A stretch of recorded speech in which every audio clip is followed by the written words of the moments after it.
þá náð að eiga Jesú, engavinn í hverri þraut, ó þá heill að halla mega, höfðu sín í drottins skaut. Ó það slys því hnossað hafna, hvílíkt fár á þinni braut, ef þú blindur vilt ei varpa, von og sorg í drottins skaut. Í nafni Guðs Föður, Sonar og Heilags Anda, við skulum biðja.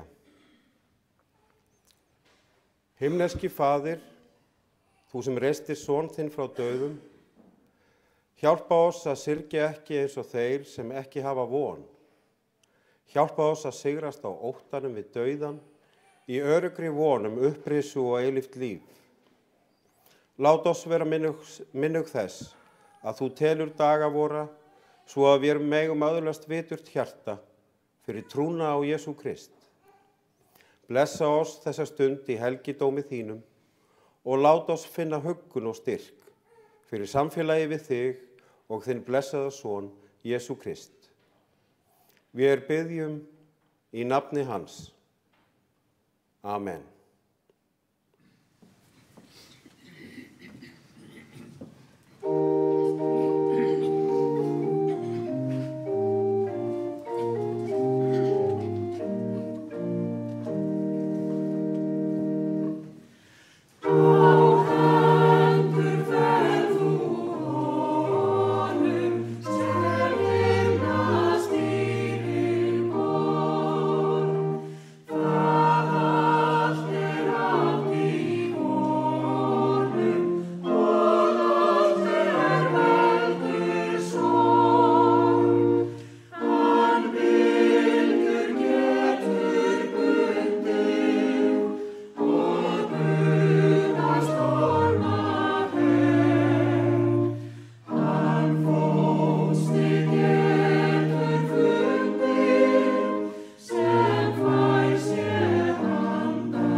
Í Davíðs sálmum stendur skrifað: Lofa þú Drottinn sála mín og allt sem í mér hans heilaga nafn.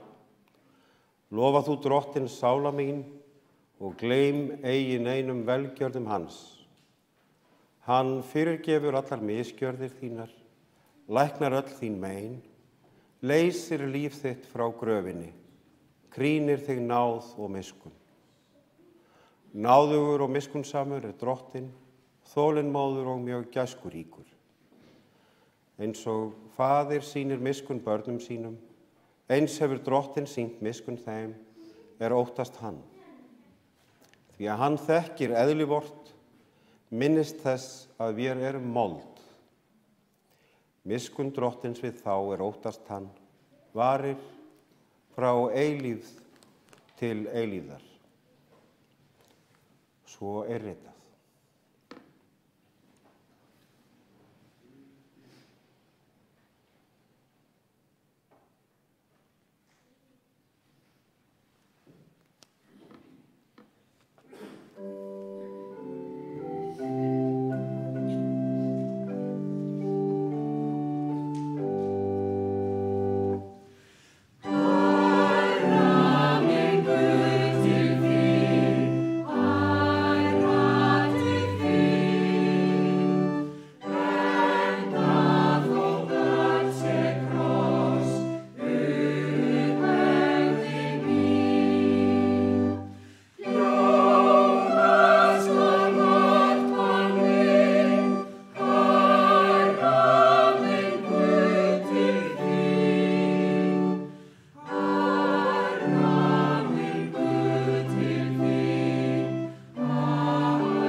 Svo ritar pósturinn Páll: eins og vér höfum borið mynd hins jarðneska, munum vér einnig bera mynd hins himneska. En það segi ég, bræður og systur, að hold og blóð getur eigi erft Guðs ríki. Eigi erfir heldur hið forgengilega óforgengileikan. En þegar hið forgengilega íklæðist óforgengileikanum og hið dauðlega ódauðleikanum, þá mun rætast orð það sem ritað dauðinn uppsvelgdur í sigur. Dauði, hvar sigur þinn? Dauði, hvar broddur þinn? Guði séu þakkir sem gefur oss sigurinn fyrir Drottinn vorn, Jesú Krist. Svo ritað.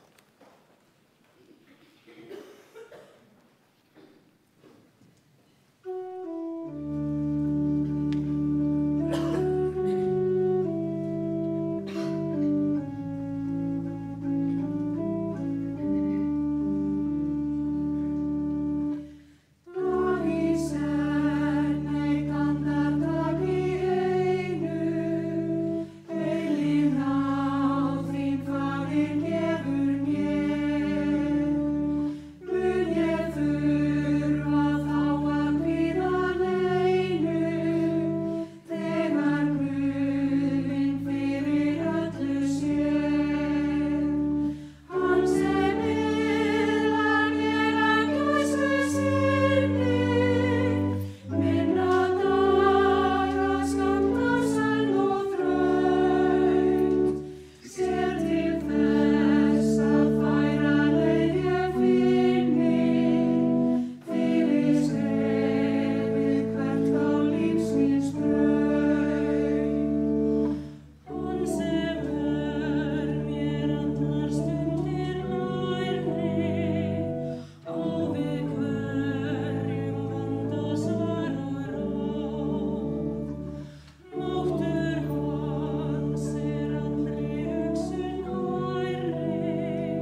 Heyrum heilagt Guðspjall.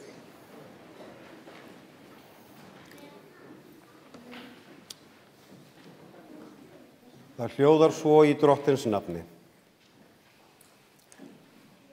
Þá hvíldardagurinn var liðinn, keyptu þær María Magdalena, María móðir Jakobs og Salóme ilmsmyrsl til að fara og smyrja hann. Og mjög árla hinn fyrsta dag vikunar sólarupprás koma þær að gröfinni. Þær sögðu sín á milli: hver mun velta fyrir oss steininum frá grafarmunnanum? En þegar þær líta upp, sjá þær að steininum hefur verið velt frá, en hann var mjög stór. Þær stíga inn í gröfina og sjá ungan mann sitja hægra megin, klæddan hvítri skikkju, og þær skelfdust. En hann sagði við þær: óttist eigi. Þér leitið að Jesú frá Nasaret, hinum krossfesta. Hann upprisinn, hann ekki hér. Sjá, þarna staðurinn þar sem þeir lögðu hann. Þannig hljóðar hið heilaga Guðspjall, lof sé þér Kristur.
Lifandi trú. Náð sé með og friður frá Guði Föður, Drottni Jesú Kristi, dvelji hugur okkar í einingarbandi heilags anda sem hér erum saman komin til þess að kveðja Laugu, Guðlaugu Ingibjörgu Arelíusardóttur, sem fædd var 2. mars 1939. Hún er kennd við Stórahraun en lifði sín fyrstu æsku ár á Hraunsmúla í Kolbeinsstaðahrepp. Kannski er eðlilegast að segja að hún hafi verið elst 3 systra, því þær Veiga voru auðvitað samrýmdar og einstakar og tvær fyrir eina, samar en samt sérstakar, og það skapa djúp tengsl sem skapa samt torræðar og flóknar tilfinningar, því þær fóru hvor sína leiðina, ef svo má segja, seinna meir. Það bar aldrei svo á milli að maður upplifði þær ekki á síðari árum sem hluta af heild. Hluta af veruleika sem ég upplifði svo dásamlega eins og í annarri vídd. Eða þannig er gestsins auga. Ég vil votta það, forvitinn ungur prestur gat vel gleymt í þeirra samvistum öllum tímans skorti. Manni var tekið með kostum og mennsku, mætt á Stórahrauni af hlýju og samkennd, eins og vísast hverjum þeim sem villist niður að Stórahrauni. Það er með alúð veitt og af velvilja. Það er sagt með augunum: hingað ertu kominn, góði minn. Hvað vilt þú? Þannig er lífið á Stórahrauni og Rósa, systir þeirra, hún fæddist 3 árum á eftir, á 3. ári stríðsins, en hún naut þess örugglega þegar á leið að eiga þessar glæsilegu eldri systur. Kristján, hann var heilum 7 árum yngri en þær, og þó hann væri fljótur til og viljugur, þá voru þær systur, svo að segja, farnar út og suður að vinna þegar Stjáni var komið til manns og farinn að hugsa sér að taka við búi. Eða tíminn líður svo hratt þegar börn æskunni sleppir. Það er varla hægt að festa fingur á þessari æsku þó að stiklað sé á stóru. Mest var búskapinn á Hraunsmúla að fást. Það var stór 100 af kindum og mjólkurkýrnar 7. Í sveit sem var full af félagslífi, framtakssemi og áætlunum. Sveit sem var stappfull af ungviði úr öllum landshornum frá vori fram á haust, eins og allstaðar út landið á þeim dögum, fyrir daga hinnar stórtæku vélvæðingar. Þær lifðu í sveit þar sem flest ferðalög fóru fram á 2 jafnfljótum, og þegar menn brugðu sér af bæ til að læra að synda, eins og yfir eina á, þá gat það verið mánaðar úthald. Það var í það minnsta svo árið sem þær fermdust, Lauga og Veiga, að þær sóttu heim ættingjana á hinum bakkanum, Hafjarðaráarinnar, og urðu fullnuma, albúnar út í lífið. Þær voru jú læsar, skrifandi, brosandi og syndar.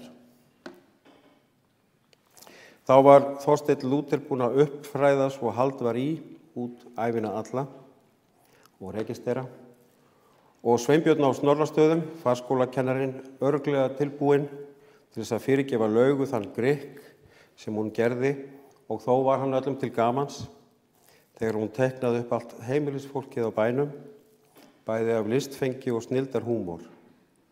Þar var fengist við mink sem inn hafði stokkið og valdið einhvers slags uppnámi.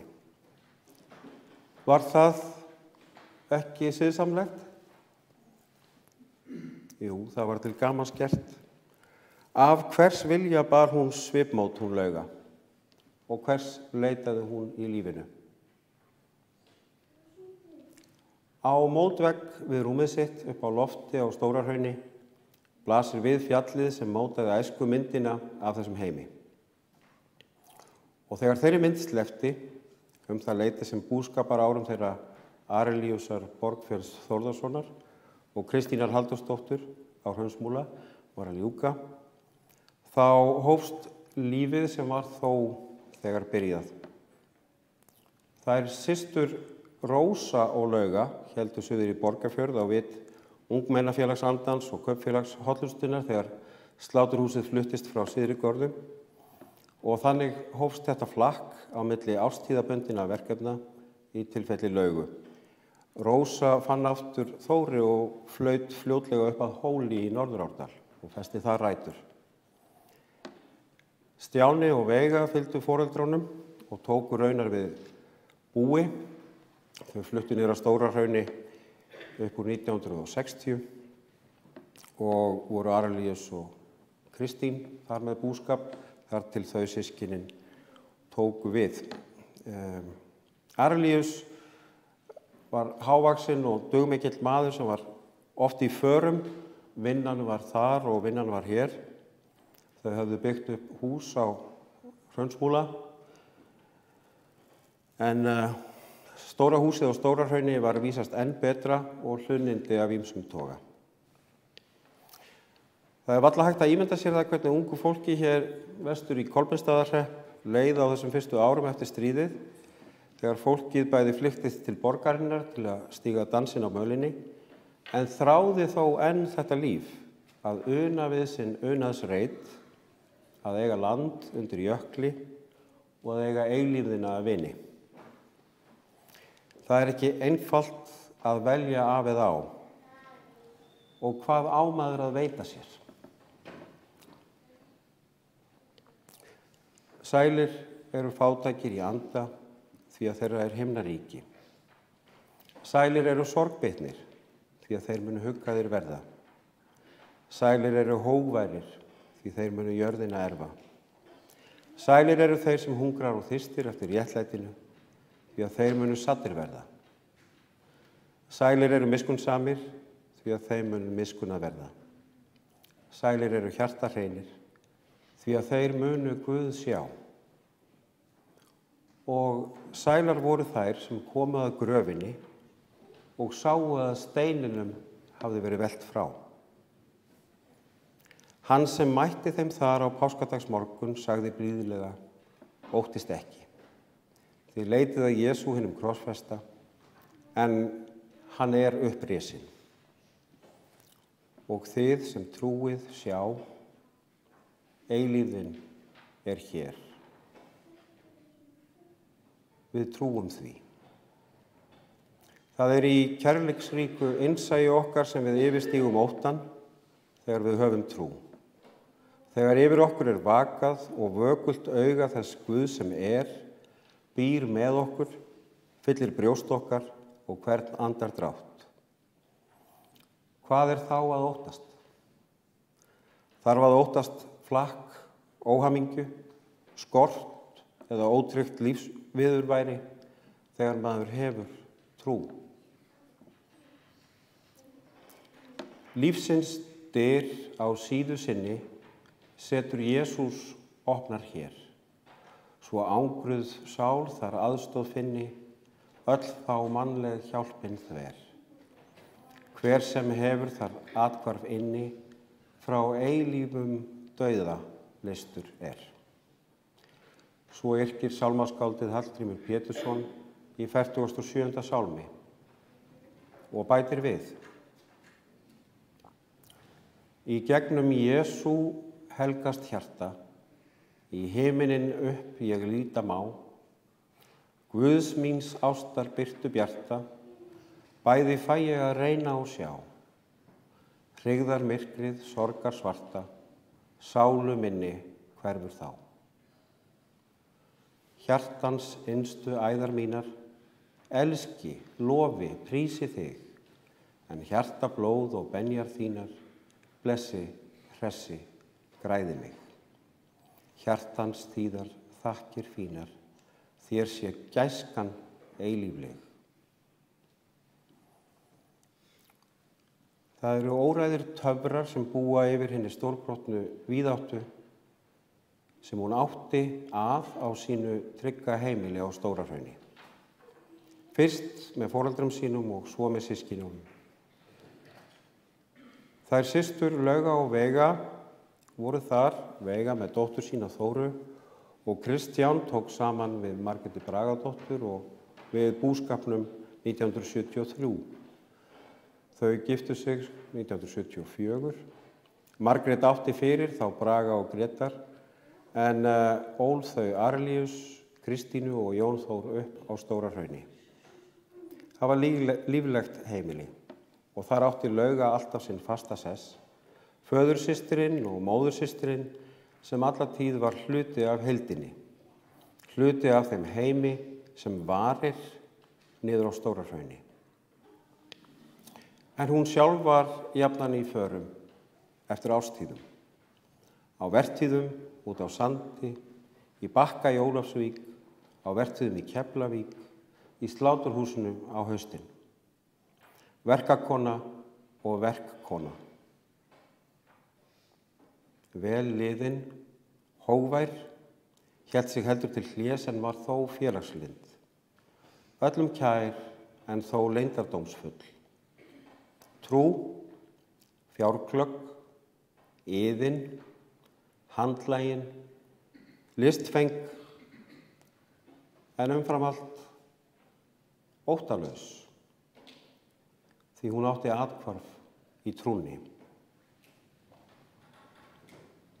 Þannig viðheldur maður vongleðinni og sáttinni. Hún tók sumrinu mót og hana hlakkaði til að líta dagsins birtu. Hún átti félagsskap og vini þar sem hún dvaldi reglulega við störf og gat alveg gert vel við sjálfan sig.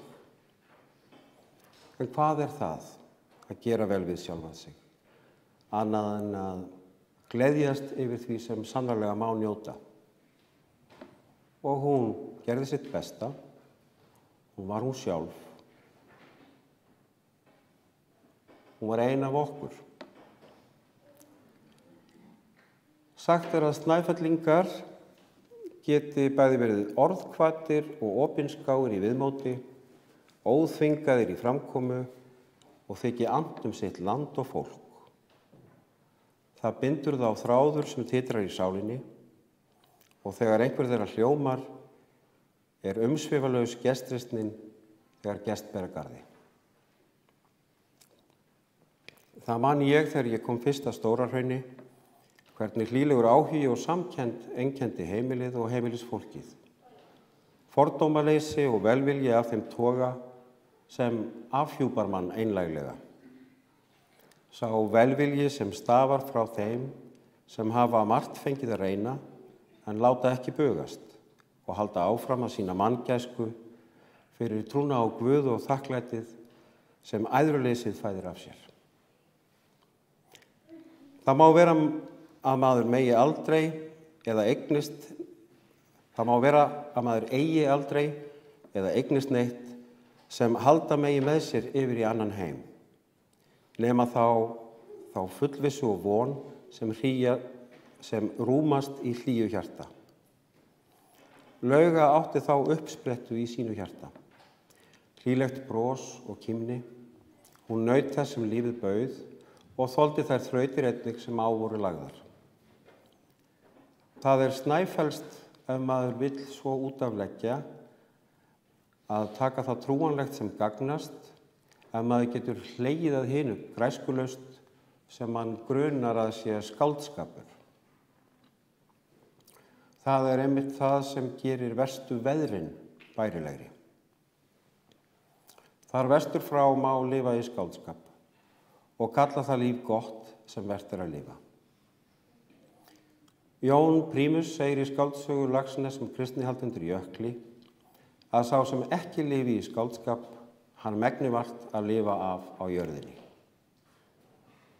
Það að mörgu leyti sannari vitnisburður heimspeki og mannlíf undir jökli, heldur en sú raunasaga mannlega breytni og réttlætingar af ýmsum toga sem Þjóðsagnapersónan sem bjó á Stóra-Hrauni, Árni, rækti sveitinga sína og sóknarbörn og að margri sögn þaðan hefur verið hlegið dátt á Hrauni. Enda góðar sögur alltént sagðar svo af þeim megi hafa gaman. Því má þó ekki gleyma, þó alfrægt sé orðið að kallað hafi verið hjá vondu fólki, að þá þar lýst atorku fólki og sjálfsbjargar viðleitni þeirra. Heimildin þess vegna góð, þó sannleiksgildi alls sé afstætt. Við horfum ekki tilbaka til að rétta hlut eins né neins. Á stundum eins og þessari þá horfum við bara tilbaka. Kolbeinsstaðafjallið, Áslaugarhlíð, Fagradalsfjall, samgangur fólks sem tengist æskuminningum mannlíf og jólahefðir á Hraunsmúla, Skógabæina, Moldbrekku, Kaldárbakka. Alltaf eldborgin á sínum stað og jökullinn í talsambandi við hjartað. Lauga þekkti leiðirnar hraunið og hætturnar við Hafnarfjarðarána.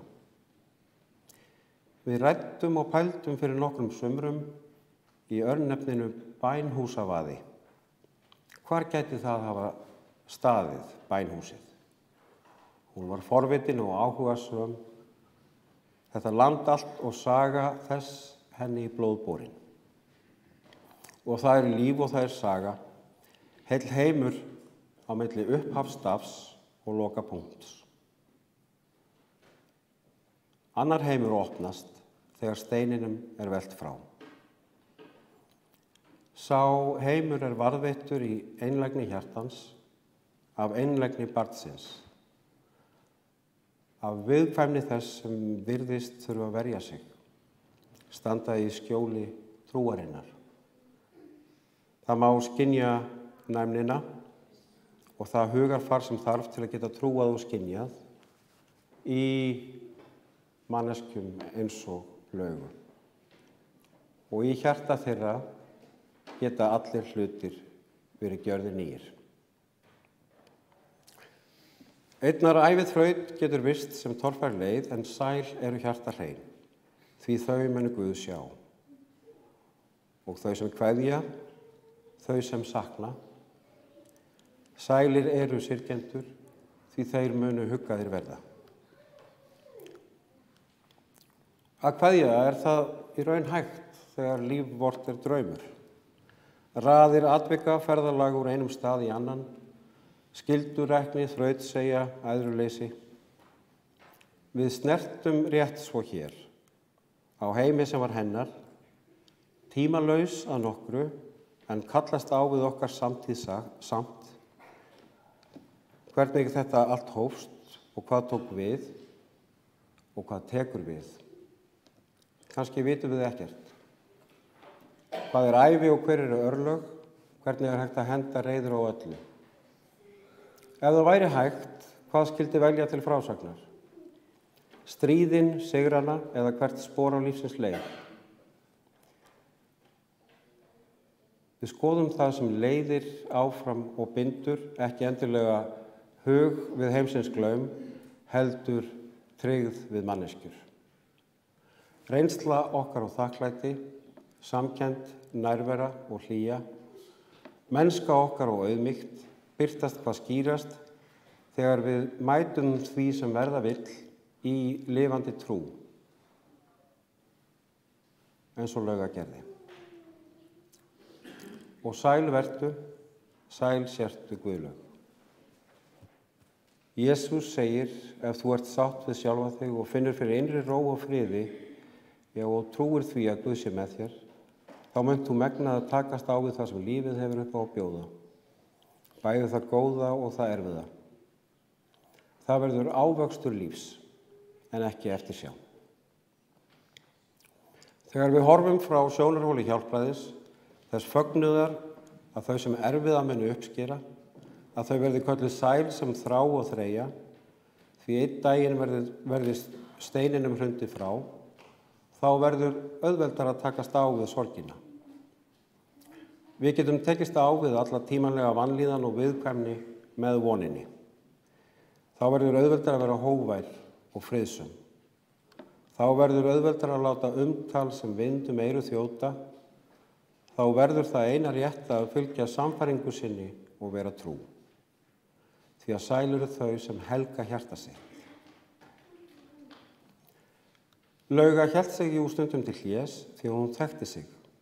Það sem var ekta og það sem var hreint í lífinu einnig. Það var hennar sæla. Hún var laus við alla yfirborðsmennsku og þráði í sínum fátæka anda að höndla þá sælu sem djúp og einileg. Þau sannindi sem birtast í tómri gröf, þann veruleika sem gefur sanna fyllingu. Sagt að sár og tóm skapi rúm fyrir visku og lærdóm, svo að kannski getur engin sönn fylling orðið fyrr en við höfum fundið til, þráð eitthvað heitt eða barist fyrir því sem okkur kært. Og þannig kallast tilveran hennar Laugu, dóttur Arlíusar og Kristínar, systur Veigu, Rósu og Stjána, á við þær Maríurnar og Salóme sem vitja Krists á páskadagsmorgni. Hans sem var dáinn, en ekki bara horfinn heldur upprisin. Steininum hefur verið velt frá og hún gengin inn í sumarlandið í anda og sannleika, eilífð og frá eilífð til eilífðar. Steininum hefur verið velt frá og gröfin ekki tóm, heldur full af hlýju, nærandi lífskrafti, vonaríkum minningum og frelsandi afstöðu til lífs og dauða. Að austan ykkur borin kveðja frá Diddu, Bróa, Gumma, Grétu og fjölskyldum þeirra. Einnig komst Grétar ekki hingað, veiktist og biður fyrir kveðju. En skiptinemi sem dvaldi á Stórahrauni, Barnabas Roth, sendi líka sína kveðju með þökk fyrir allt og allt. Ég veit minn ljúfur lifir, lausnarinn Jesús Líf sitt á Lauga nú í honum, líf í gnægð og friði og sannleika. Náðin vors Drottins Jesú Krists varðveitti einnig ykkur, helgi vonir ykkar á huggi, hann sem lík við þraut og leiðir kærleikans gleði fram, þegar hugraunir íþyngja. Vaki hann og veki hann, vilja þinn og minn, bæði til verka og bæna, fyrir fullvissuna sigurinn yfir dauðanum. Í Jesú nafni. Amen.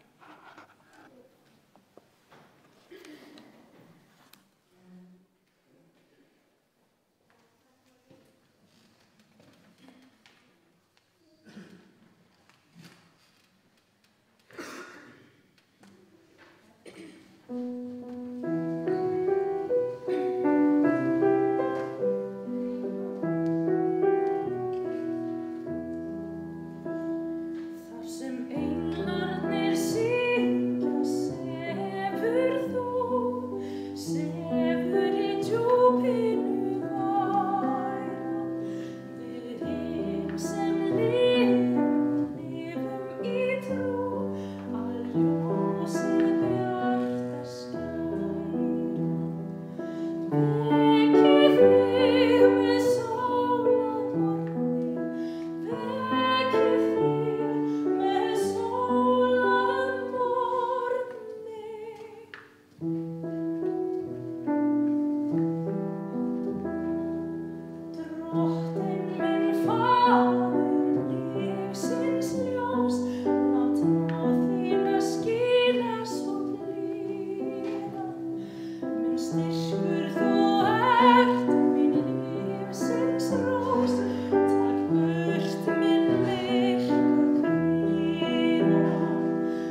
Við biðjum,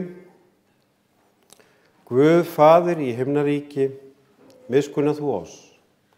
Guð sonur og lausnari heimsins, miskunna þú oss. Drottinn Guð heilagi andi, miskunna þú oss. Nú lætur þú drottinn þjón þinn í friði fara, eins og þú hefur heitið mér. Því að augu mín hafa séð hjálpræðið þitt, sem þú hefur fyrirbúið í augsýn allra líða, ljós til opinberunar heiðingjum og til vegsemdar líð þínum, Ísrael. Lifandi drottinn, vertu oss nálægur á hverju stundu hverfullar ævi og helga jarðlífssporin, svo að vér studd náð þinni hljótum þá arfleið sem þú hefur kallað oss til. Blessa oss öll í lífi og dauða, blessa þú minningarnar sem þessi stund helguð og lát þær bera vitni oss til blessunar alla daga. Vér þökkum þér fyrir að þú gafst okkur Guðlaugu Ingibjörgu Elíasardóttur og við felum þér hana og framtíð vor allra. Veit henni þinn eilífa frið og fögnuð í dýrð hjá þér, fyrir Jesú Krist, Drottinn vorn. Amen. Allar bænir vorar felum mér í þeirri bæn sem Drottinn hefur kennt oss og biðjum af hjarta saman. Faðir vor, þú sem ert á himnum, helgist þitt nafn, tilkomi þitt ríki, verði þinn vilji svo á jörðu sem á himni. Gef oss í dag vort daglegt brauð og fyrirgef oss vorar skuldir, svo sem vér og fyrirgefum vorum skuldunautum. Eigi leið þú oss í freistni, heldur frelsa oss frá illu, því að þitt ríkið, mátturinn og dýrðin að eilífu. Amen.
Lofaður sé Guð og Faðir Drottins vors Jesú Krists, sem eftir mikilli miskunn sinni hefur endurfætt oss til lifandi vonar fyrir upprisi Jesú Krists frá dauðum.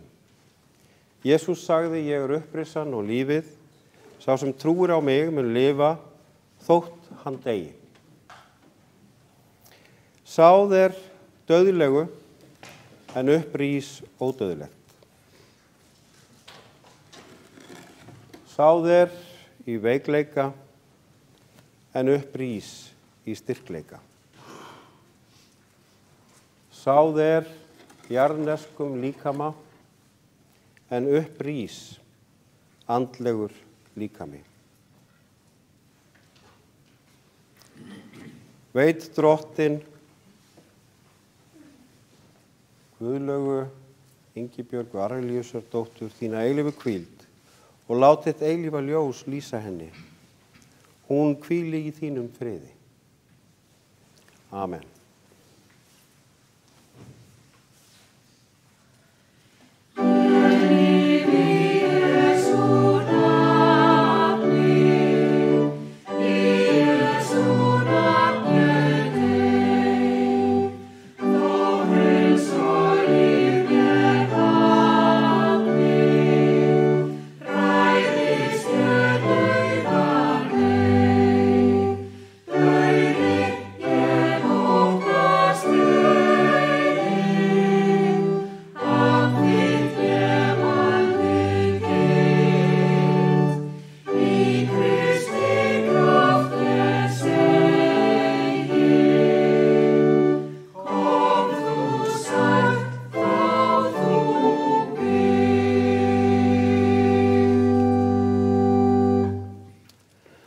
Drottinn blessi þig og varðveiti þig.